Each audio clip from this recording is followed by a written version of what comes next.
Mia Pyle, best known as Mia, a proud native of Nashville, Tennessee. Mia graduated from Tennessee State University with a bachelor's degree in English. She has been happily married to Victor Pyle Jr. for over 14 years, and together they are proud parents of two beautiful children. Mia is a certified mental health first aid instructor and a former Life Alignment Depression Program facilitator.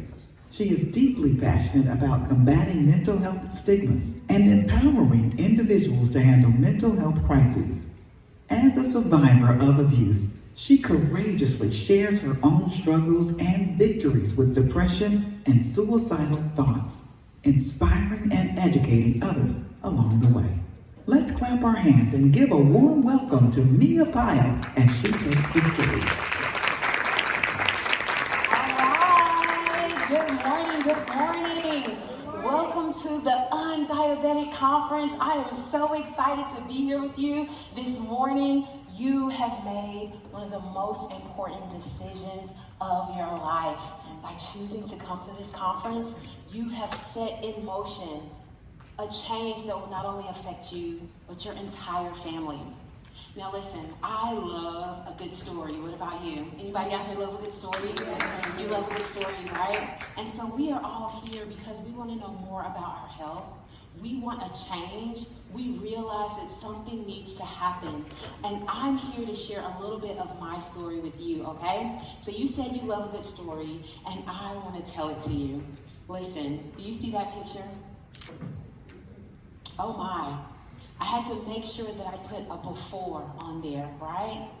Because the thing is, when we are trying to make healthy changes, sometimes we have to remember where we've come from.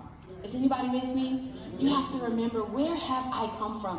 How did I get to the place that I'm at right now? And I'm still on my journey. May I be honest in telling you that? I am still on my journey, but I had to let you see where I came from. And you know, things don't just happen out of thin air. Is that true?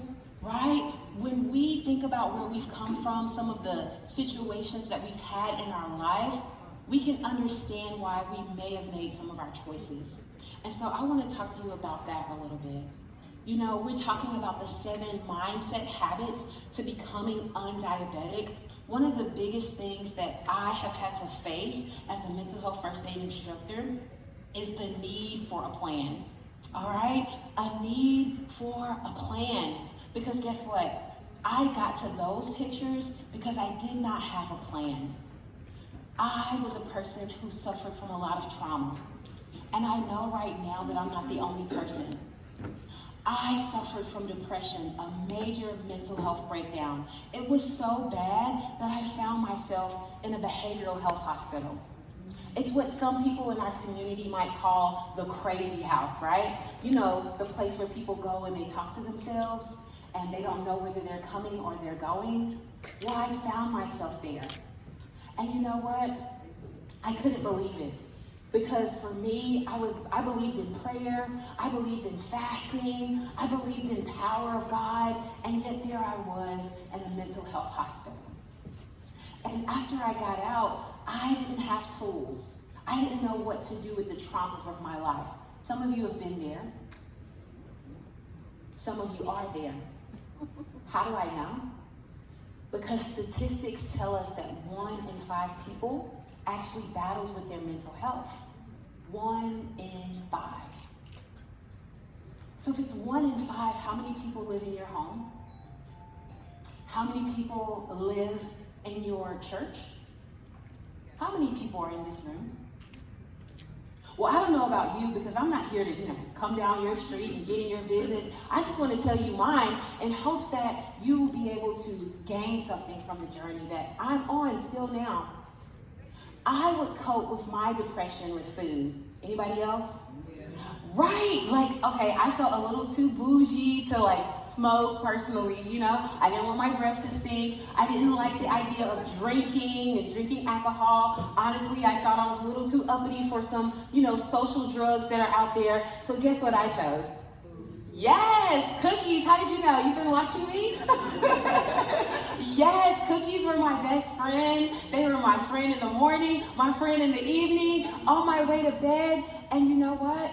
They kind of became that frenemy, right? Friend and enemy. Because they were definitely there for me when I suffered loss. Someone in my family died. There goes those cookies. And they were definitely there for me when I had a fight with my husband. And they were definitely there for me when I felt like I was a terrible mother. There goes those cookies. Faithful, just like they were when I was a kid, right? Because some of these habits we pick up when we were children. Isn't that so? And so I had to learn, how do I overcome this? I don't want this disease. I don't want it. I see what it's doing to other people. What am I going to do? Right? Are you with me? Yes. Okay, I want to share this with you. And as I'm sharing this with you, I want you to write it down. Okay? If you have paper, pencil, pen, write it down. Here's why you're writing it down. Because research shows, this is Mayo Clinic, that when we write, we're actually telling our brain and our body that I'm doing something about what's bothering me. I'm doing something about it right now, okay? And so you are gonna write this down because it's gonna be so good for your brain and so good for your body, and it works, okay?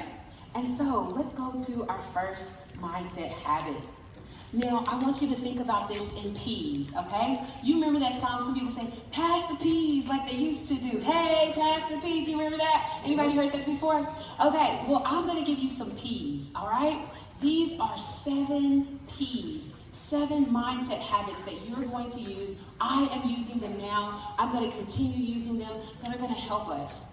And when we think about this, it's a relapse prevention plan, right? Because remember, I told you my drug of choice was cookies.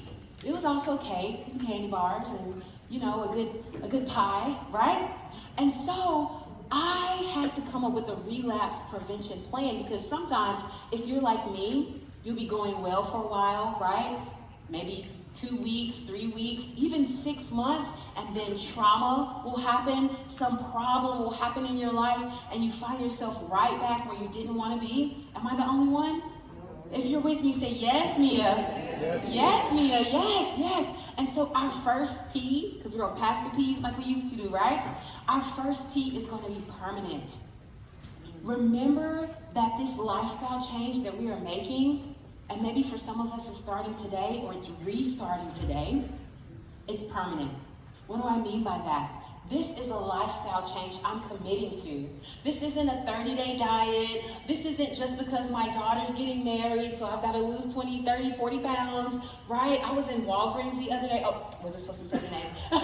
I was in a pharmacy, and they were selling a diet, and they said, if you drink this whole bottle, you will lose 30 pounds in 30 days. Doesn't that sound amazing? No, right? We don't want that. We want something permanent, something that is going to last our lifetime. And the way it can last our lifetime is if we plan for it, and you're going to learn a lot of that during this conference and beyond. Okay, number 2, this is our second P. I want us to remember progress over perfection. Now, I don't know about you, but I can be a perfectionist. Am I the only one? For me, sometimes I have this all or nothing mindset. If I don't get it all right, then it's all trash, right? I just give up because I didn't get it all the way I thought it should be. All or nothing thinking is what they call it, which is actually a cognitive distortion.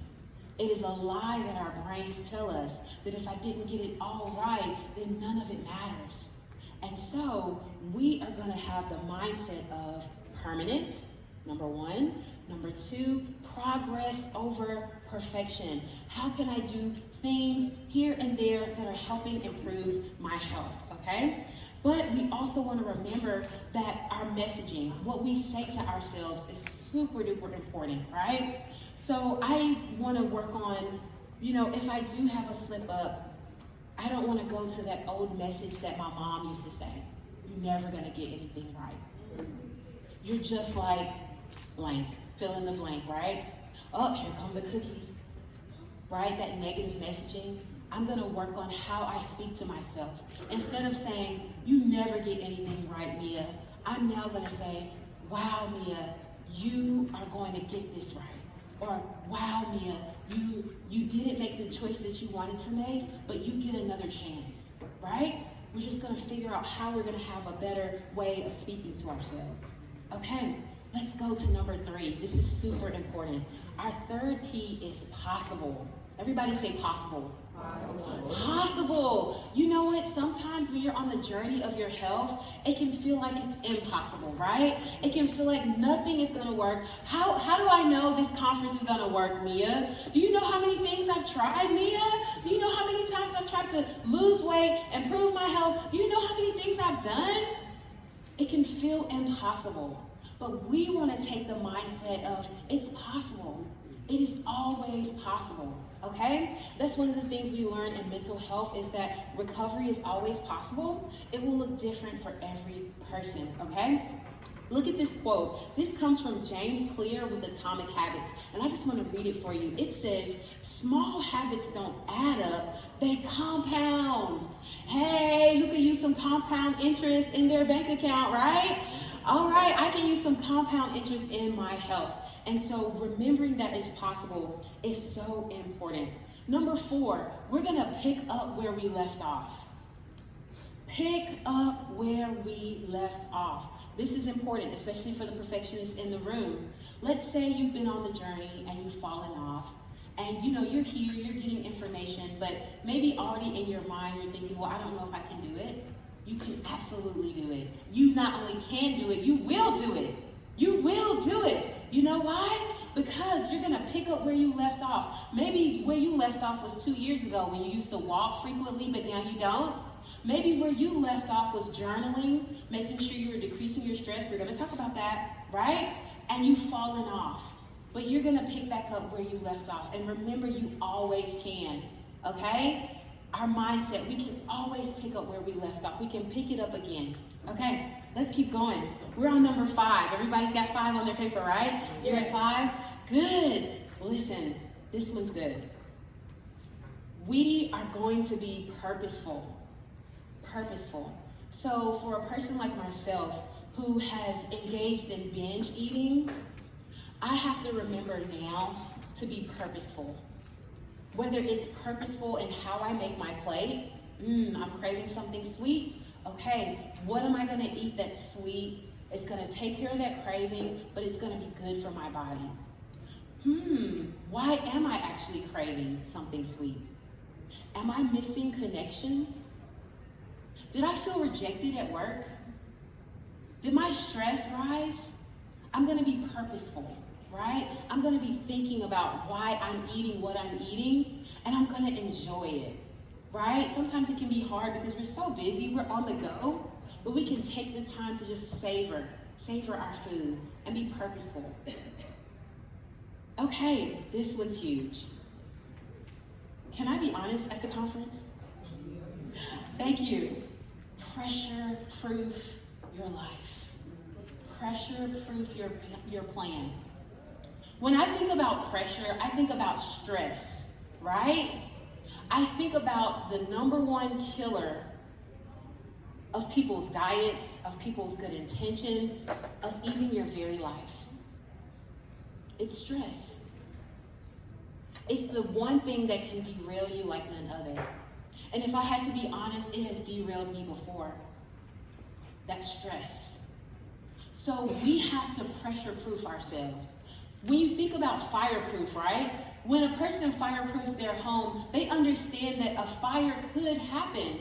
So what am I going to do if it does? And if a fire should happen, how can I have the least amount of damage? I'm going to have a sprinkler system. I'm going to have an alarm, right? Well, we can pressure-proof ourselves. That doesn't mean I won't experience stress, pressure, a broken heart, heartache. But it does mean, as I'm on this health journey, that I have some tools that I can use. Who says amen to that, right? Who says amen to some tools? Look at some of these tools. We can take a walk. We can call somebody on a phone. We can enjoy a hobby. And I really want to highlight that. And I know you're seeing it there on the screen. But some of us, we really need to invest in having fun. Because we invest in our business, we invest in making sure we do what we're supposed to do, but how many of you are really investing in having fun and enjoying your life, right? When's the last time you went bowling? With a friend, right? When's the last time you played Uno? When's the last time you had a really good, fun time? These are things that will help pressure-proof your life and help decrease your stress. Look, we're on number 7, our 7th P. Before we get there, I want to talk to you about the importance of gratitude, right? I remember when we lost a loved one, and honestly, we lost them to suicide. And I hate to bring that up, but the truth is, it's what our world is facing, isn't it? I know that I'm not the only person who's had this reality happen in their life. But you know what the biggest thing our family did in that situation that has been so helpful to this day? It didn't take the pain away. It didn't make that person come back, but it definitely gave us a different way of looking at it. That was the practice of gratitude. I can be thankful for the time that I did have that person. I can be thankful that I have this tool of gratitude. I can be thankful that I'm alive. I can be thankful that I can eat. I can be thankful that I can try again. I can be thankful that people are around me right now that support me and care about me. I had access to this beautiful program, gratitude. What you're seeing on the screen is a brain detox. This is another way you can decrease your stress. Sometimes we just want to wish it away, will it away, but it's derailing our health. Because guess what? Our body still remembers that that person got smart with you. Our body still remembers what happened when I was a kid.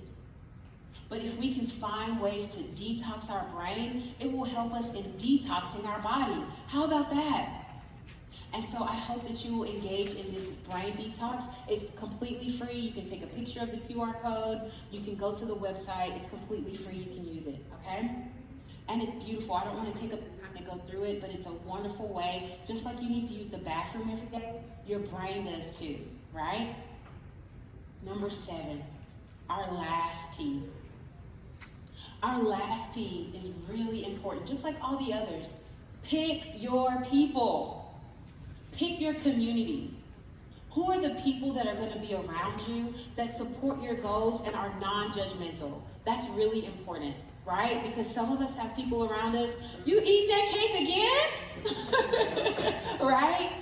I told you not to talk to that man, right? But we need someone that is going to be supportive, they're going to be non-judgmental, and they're going to remind us of why we've made the decisions we've made, what we said we want to do. I'm from Nashville, Tennessee, just in case you couldn't tell. That's where my accent is coming from. And I have a sister there. And back home, they call me Mimi. So here you can call me Mia. But back home, she'll say, Mimi, have you been walking today? Right? Or we talk to each other about, what new exercise program are we going to use, right? Because if one doesn't work, I'm going to another one. You know why? Because I'm going to defeat that thing. I am going to have victory, right? And so here's my last question. My last question is, who is with me? Who is with me? Some people get up here and they'll tell you, do this, do that, do this, and do that, and you'll be fine. But I'm here to tell you the truth. I'm here to tell you it is a struggle. I'm here to tell you that sometimes I do fall down. I'm here to tell you that sometimes I have to remember my relapse prevention plan and start all over. In fact, I'm here today just like you. I'm here because I have to keep myself reminded of what I said I want to be. And as I close, I want you to go into just an imagination with me. There's so much research on the power of imagination, using your imagination for good. I want you to, just for a second, imagine that we're here again next year. But this room is too small. There's going to be more people in here, right? And not only that, but some of you are going to be getting on the stage and sharing your testimony. I came to the Undiabetic Conference and I learned. And while you're standing up here, you're going to flex a little bit. You can do it right now in your chair, right? Because you got that muscle popping out right there. Can you see it? Can you feel it? No, seriously. The power of your imagination to create something for good. And guess what? The room is too small because you invited people.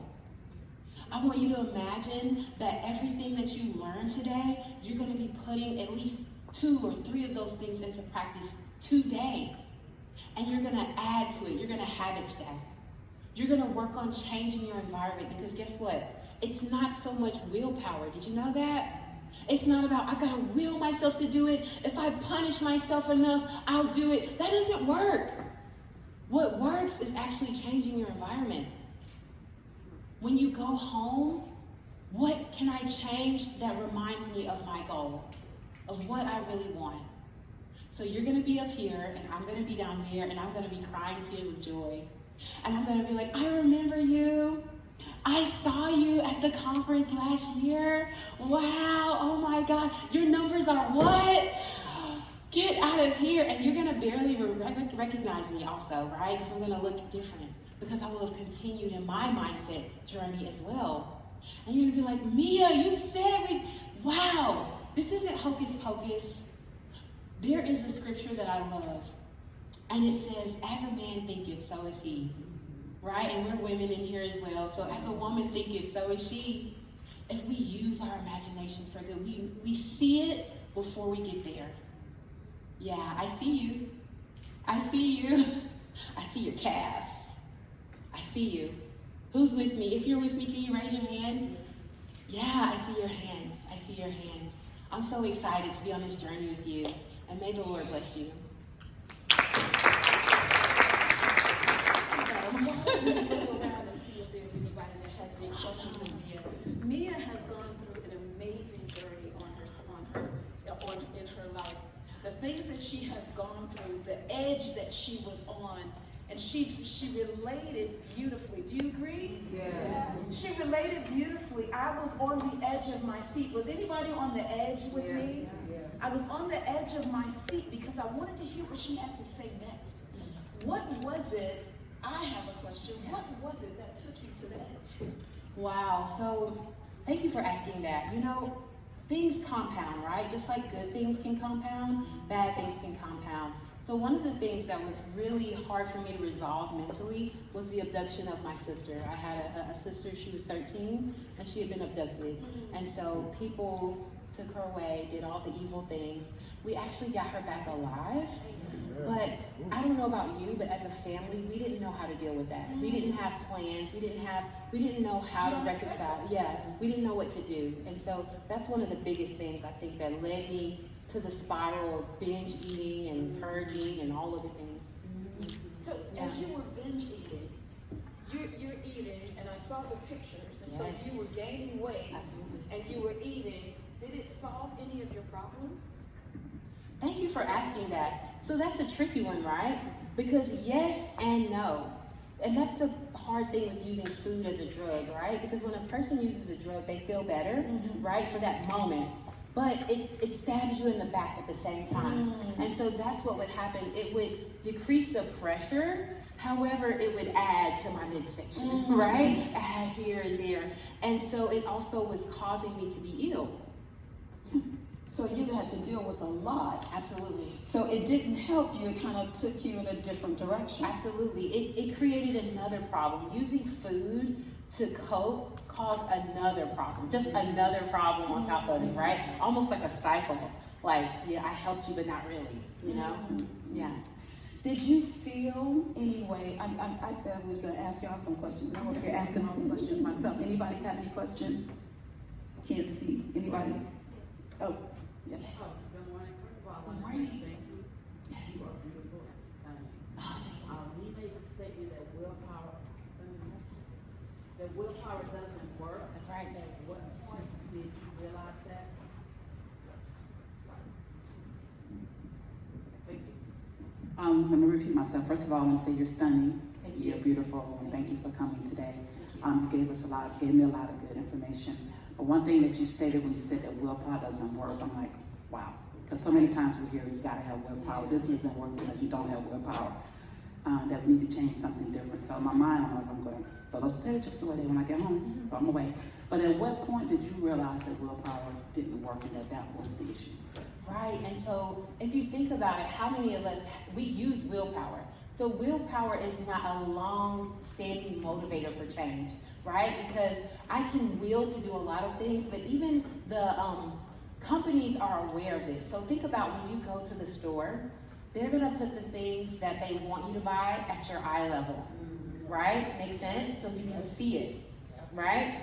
They want you to see it so you'll spend money on that, whereas a cheaper product may be somewhere lower where you don't see it, right? It may have the same ability to do what you need, but it's not right in your view. And so they even studied soldiers who were, they were addicted to heroin, right? When they were in the World War, they were addicted to heroin. However, when they came back home, most of those people were able to never use heroin again. Now, there was a small percentage that still did, but there were those who really didn't go back to it. What was the difference? It was a change in environment, not willpower, right? And so it actually changed the paradigm on how they were choosing to help people who did experience drug use, right? Drug substance use, substance abuse. And so when you think about it, when you go to a relapse prevention plan, a lot of times you're in a different environment, right? You're not with those same friends, you're not with the same people, the same triggers, right? And so you're able to get better, but a lot of times when those people go back to that same environment, then there they are again. And so that's another tip that we didn't talk about today, but in subsequent programs with Dr. Stoddard, learning about triggers. What are some of the triggers I have that may cause me to have this type of behavior where willpower will not work, right? Because I have something unresolved happening in my mind. Did I answer your question? Mm-hmm. So willpower can work in the short term, right? You willed yourself to come here, but on the long term, you're going to have more success changing your environment. How am I when I get home? You know, if I have a hard time sleeping, am I working in my bed with my computer? You know, I need to change my environment. I'm going to actually work at my desk, or I'm going to work over here. And so now when I go to bed, bed becomes a place where I sleep. I can do that with food, right? Changing my environment.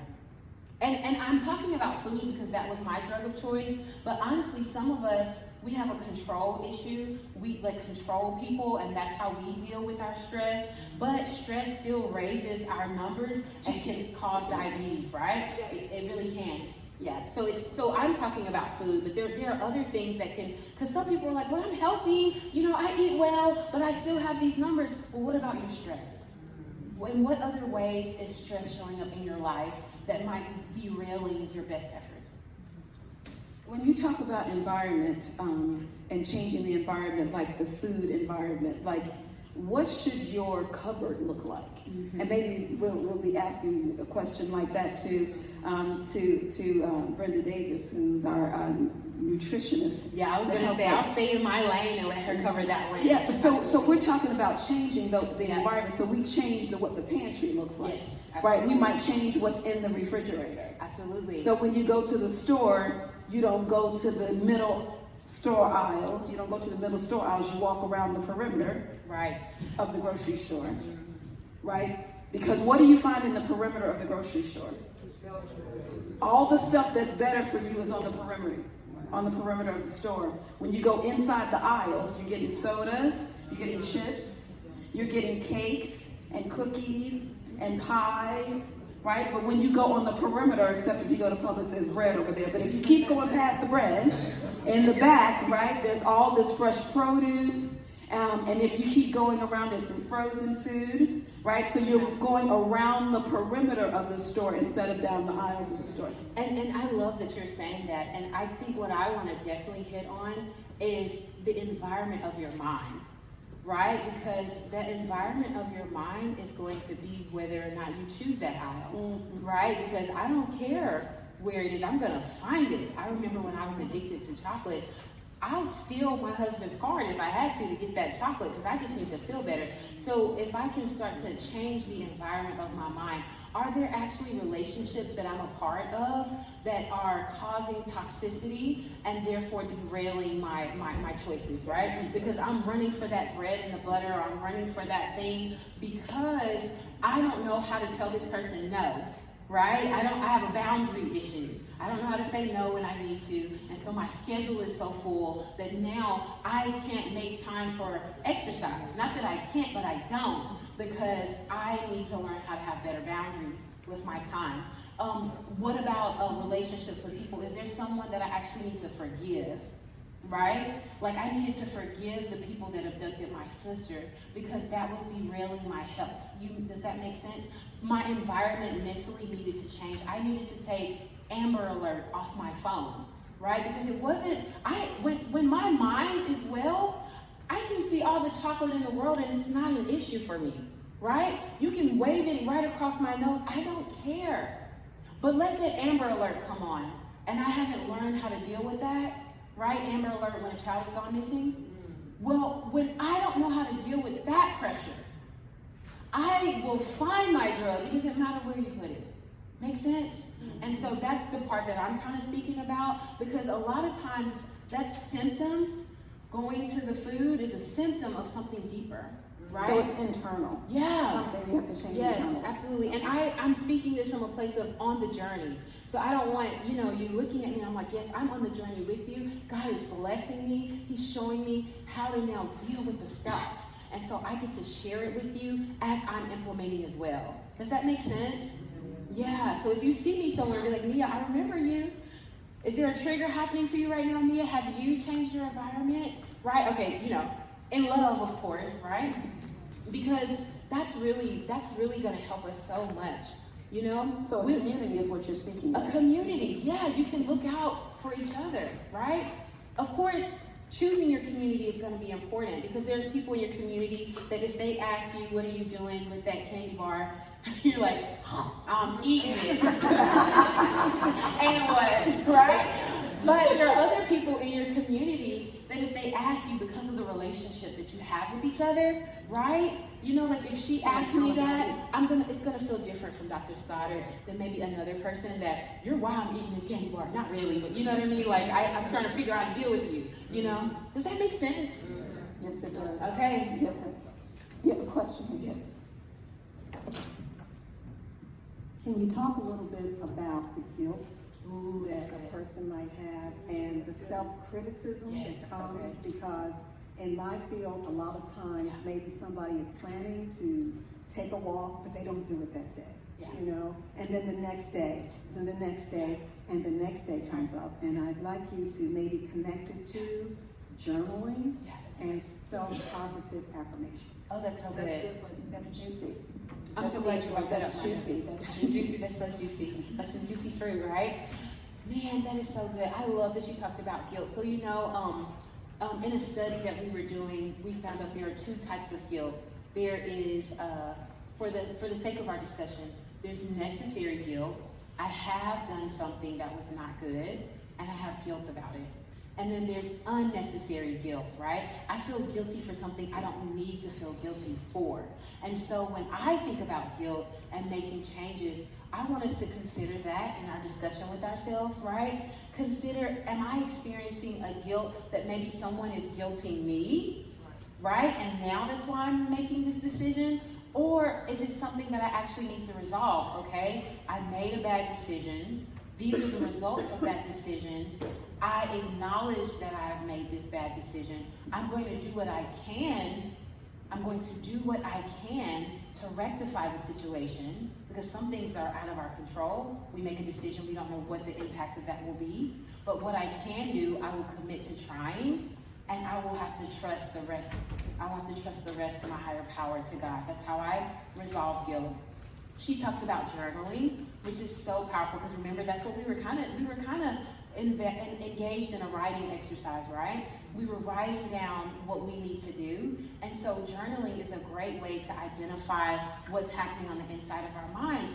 We can have positive reframes. A reframe is the way I look at something. Instead of looking at it in this frame, I'm gonna look at it from a different perspective. And so when I do that, when I make mantras, when I look at my personal life, what's happening, I say, okay, how can I make this healthy and helpful, right? Because some things are healthy, but they're not necessarily helpful right now. And if it's not going to be helpful, then it's going to ultimately be unhealthy, if that makes sense. And so it may be healthy for me to run 5 miles, but if I have not prepared my body for running 5 miles, even though that's healthy, it may not be helpful, but now I have unnecessary guilt because I don't run 5 miles like I used to, you know? But what I can reframe and say, you know what? I can walk. I may not be running right now, but I can walk. I may not can walk for 30 minutes, but I can walk for 5, right? I can't do 20 push-ups, but I can do 10. I can do 5. I can do 1. Oh man, and I won't take up the time, but my husband is so good. I appreciate, can I use you? He's in the room. So he's trying to get back on his health journey as well, right? We're all on a journey. So that's one thing I really hope that you take away. You know, sometimes people come to therapy thinking their therapist is perfect. No, that person's in therapy too. You better know it. If they're not, I would run. If I were you, I would run. If that person isn't also being under the tutelage of somebody, run. They need help too. We all need help. Amen? But he does, every night before he goes to bed, he started off, I think that you could correct me, he would do like only 5 push-ups and 5 some other exercise that he could do. And now he's increased. Like, I see him on the floor, and last night his legs are up in the air high, and he's like going, I'm like, what? You just started off with this little bit of exercise, and now you're doing something amazing. And that's what Atomic Habits is all about. I encourage you to get the book, but our little efforts compound. So if we can do a reframe, what little one thing can I do? Listen, before I leave this stage, you are going to learn a lot of information. And the temptation will be to try to do everything right now. And if you don't, well, that failed. You know, I went to that conference. That's just another one that failed. No, it didn't. I want you to think about maybe just one thing that you'll do. You're going to get a lot of information and your brain's going to take it in, and that's good. But what's one thing I can do? What's one thing I can do today? Just to start, just to get it started. Okay? Amen. Awesome. Great. Thank you so much. Do we have time for one more question? Is there anybody that has another question? Hi, you're amazing. Oh, I'm just taking all the notes. I have a question that I get actually often. How do you deal, you personally, you're married, you have children, when you're making a big lifestyle change, how do you deal with it, especially when it comes to that changing the environment? When you have young children, when you're married, other people in the house who, it sounds like your husband, he's on his journey too, but I imagine when you're the only one at first in the house, that must be so much more difficult. So what was your journey? What advice do you have for people who have that struggle right now? Okay, and I just want to ask, I want to say your question again, make sure I understand it. So she's asking, what do I do when I'm making a big change in my life, but I may be the only one in my house that's doing it, right? Exactly. Maybe I'm about to start a new diet, or not diet, because we don't do diets. I'm starting a new lifestyle, but I'm the only one, and maybe everybody in my house just for Right. is eating donuts, Right. but I've decided that's not what I'm going to do. How am I going to change my environment so that now those donuts aren't just right there in my face? And like when you're cooking, let's say you're the one cooking for the whole family, and you're trying to, let's say, stop eating animal products, and you've got kids and you've got a husband. Right. Yeah. So this is how I want to address that. So one of the biggest things that is so helpful is communication, right? Communication. Have you ever had somebody in your life do something different and it kind of convicted you and you felt really uncomfortable? You're like, ooh, why are you doing that? I'm feeling like, uncomfortable that you're making this change and I'm not. Are you judging me? Because sometimes people get defensive, right? And so I want us to think about how am I going to communicate my intentions to the people around me, and I'm going to take extreme responsibility though, right? And that's one thing that I'm having to learn, is that when I say extreme responsibility, I've had to learn, and I'm still learning, how to not make other people responsible for my choices, right? They are responsible for what they're going to do, but I'm responsible for how I'm going to do it. And so for me, just in real life, one of the things that I've had to do, because I do have small children, and they don't exactly do what I'm doing, but I still have to cook for them. Does that make sense? And so one of the things that I've been doing is still having for me what I need. Like, I am gonna have to cook for my family in the way that they eat, but I can still make my food for me because this is the journey I'm on. And what I noticed for my kids is that they started to become curious, right? About, and they're, you're making me tell my business now, but I'm glad. But, they started to say, "Ooh, mommy, what is that? I want to taste it. I want to try it," right? And so we can understand that if we make a big lifestyle change, maybe our lifestyle change doesn't have to be as dramatic, right? Where we do a whole complete change. It might be those little things. That's what I would say. Because little things add up, right? Now, some of us, we may need to go cold turkey, and I'm not trying to be up here to advise you. That's why Dr. Stoddard is here, right? But from your mindset point of view, little habits really do add up, and they may not be as shocking to the system for your family and for your environment to make those small changes, right? And maybe in communication with your family, when they have the donuts on the table, you can talk to them and say, "I know you're still eating your donuts. Do you mind to put them in the fridge? Or can they go on this shelf? Because I am changing my lifestyle, and when I see them, I feel like eating all your donuts, and I know you don't want me to do that." You know what I'm saying? And so communication would be my number one. Communicating your intentions, but then also taking extreme responsibility. Like, whatever they're choosing to do, that's going to be them. I'm still going to make my small changes that add up. I hope I answered your question. Yeah. Okay. And I know you're going to get more tools and tips here on how to, make other changes with your nutrition and with your lifestyle. And so it's going to be good. That's why you got to stay the whole time, okay? And I'm glad to be here. I'm so sorry, but I have a burning question right here. Hold on one second. I don't see you. The light. Hi. You sort of answered the question based on what your response was to her, but I am curious, what if you can't necessarily change everything about your environment? Obviously, we can't replace our family or necessarily change where we currently live. Right. So what would you suggest in that way? Right. I'm so glad that you said that, right? Because, hey, I can't just move out and, I live across the street, right? And so what you're going to do is you're going to think about what you can do, because that's so empowering, right? A lot of times it can be easy to get in the mindset, I just can't do anything. I can't because, I can't change my mom, I can't change my dad, I can't change my husband, I can't change this and I can't change that. And then our brain starts to accept it, right? I guess there's nothing we can do. We're going to stop working. My mind's going to stop working.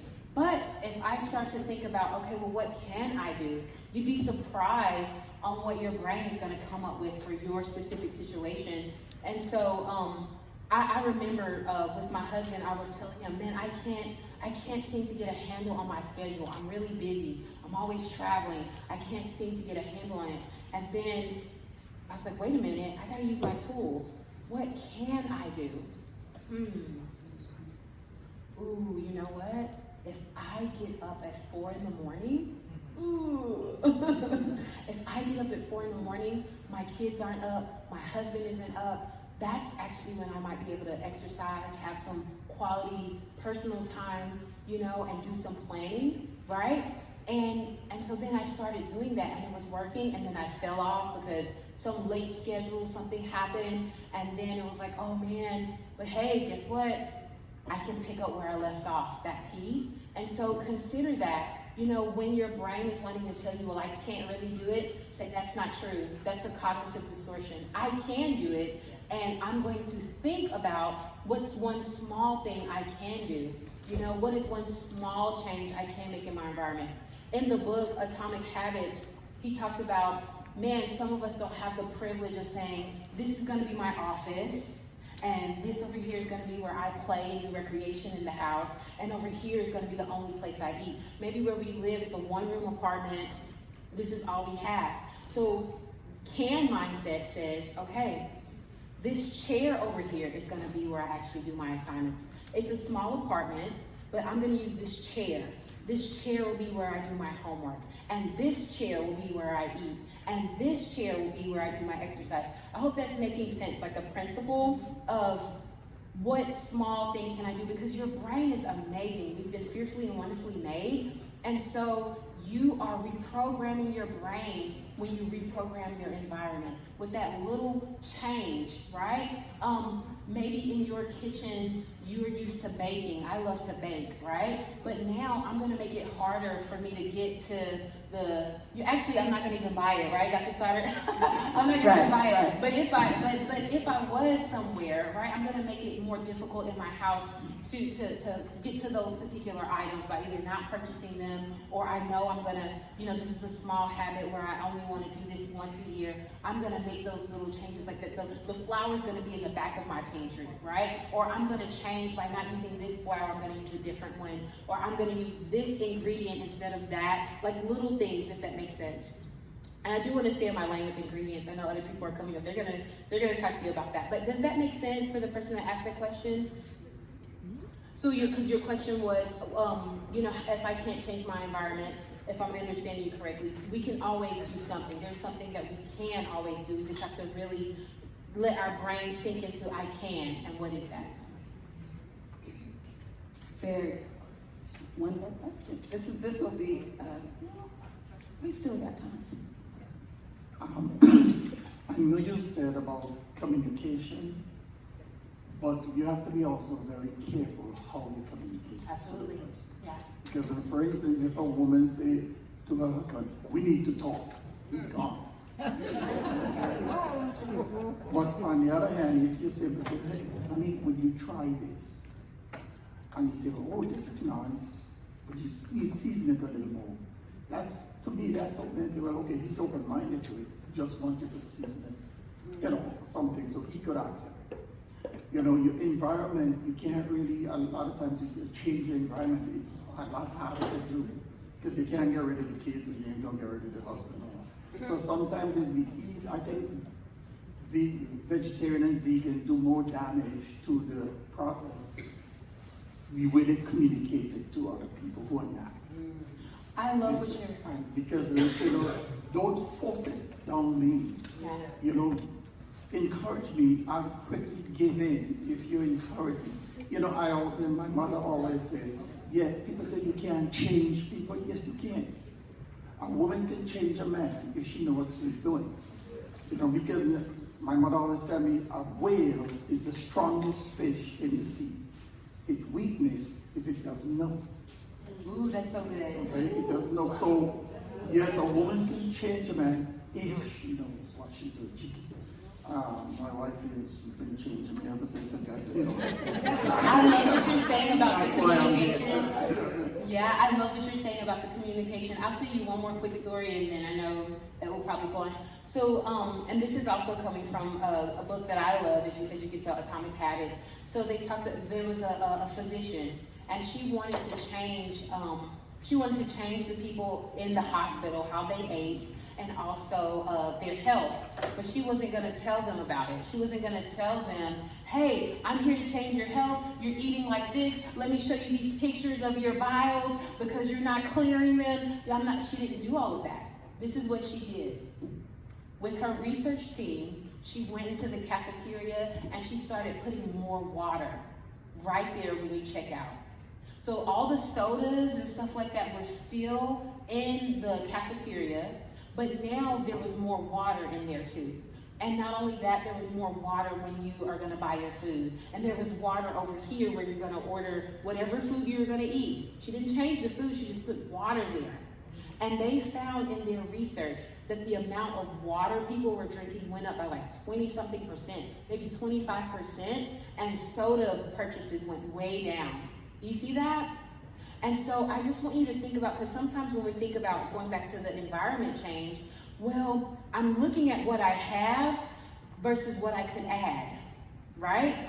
She just added water, and she didn't tell anybody what she was doing. She just added the good stuff. Here's another one. A lot of times the fruit is in our refrigerator in the crisper, right? Want to keep it crispy. What about putting it out on the table where you can see it, right? Keeping it where it's in view. You can grab it on your way to go, right? Just simple things like that is something you can add. I can't move my refrigerator out of my kitchen, but I can do something about what's on my counter. what's in my fridge. And I love what you said about how we communicate to people can either cause more difficulty or not, right? Some people, we may not even need to tell them what we're doing because they may, it may not be healthy for them to know what we're doing. We just need to take the journey, right? But they may not be the people in your house aren't always automatically the people in your community, right? Unfortunately, right? That your community may need to be the people right here in this room. Isn't that amazing? Wow, we're all in this together, right? The people in your community may need to be the coaches that you're meeting this weekend. Dr. Stoddard, her team, you're right now in an amazing environment that you can take home with you, right? Because it doesn't have to be right beside you. It could be a phone call away. Hey, who's gonna get some walking buddies before they leave here, And maybe, my walking buddy, she lives in Nevada, I live here in Huntsville, but we can call each other on the phone while we walk. How about that? Yeah. Good stuff. I can tell you what not to do, right? Most people get defensive, like you were saying, when you try to tell them what to do, because people just don't like to be told what to do. And so when you say, we're going to do this, then people become resistant. And then instead of, one of the things we've been talking about more recently is adding to and not taking away. So just add to, like you're gonna eat a pork chop, add like the half of your plate, put vegetables on it, put some fruit on it, half the plate, and you'll notice that thing that causes the inflammation starts to be less and less important. So instead of just taking things away, so that's good too. And we have one question over here, and I think this might be our last one. This is not really a question, but I thank you for what you shared with us. But this gentleman next to me said that communication is real important, and I can testify to that for myself. Because when I wanted to make changes, all I had to do was tell my husband. And he is very supportive, and he says, good, just make sure you do it. And so if I try to falter or ease back, he'll remind me, you remember what you said you were going to do. So the way that we communicate is very, very important, and I have to agree with you on that one, because people would see what we're doing sooner or later and make the change too without you pushing it down their throat. Oh, yeah, absolutely. Well, thank you so much, everyone. I appreciate it.